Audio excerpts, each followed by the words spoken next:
জামালপুর ৪ আসনে বাংলাদেশ জামায়াতে ইসলামের মনোনীত এমপি প্রার্থী অ্যাডভোকেট আব্দুল আওয়াল মঙ্গলবার দুপুরে সরিষাবাড়ী পৌরসভার বিভিন্ন এলাকায় ব্যাপক গণসংযোগ পরিচালনা করেছেন।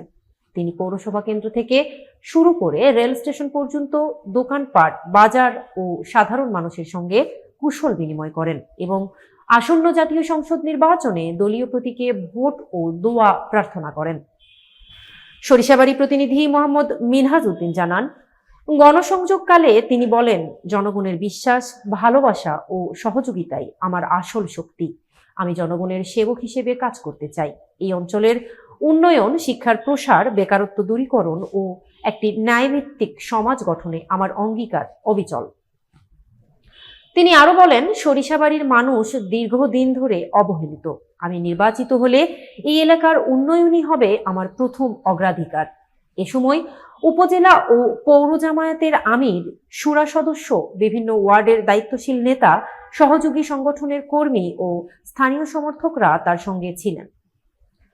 তারা বিভিন্ন স্থানে লিফলেট বিতরণ, ভোটারদের সঙ্গে মতবিনিময় করেন এবং জনগণের সমর্থন আদায়ে প্রচারণা চালান। গণসংযোগ কর্মসূচিতে অংশগ্রহণকারী স্থানীয় নেতাকর্মীরা বলেন, অ্যাডভোকেট আব্দুল আওয়াল একজন সৎ, শিক্ষিত ও জনগণপ্রেমী নেতা। তার নেতৃত্বে সরিষাবাড়িতে ইতিবাচক পরিবর্তন আসবে বলে আশা প্রকাশ করেন।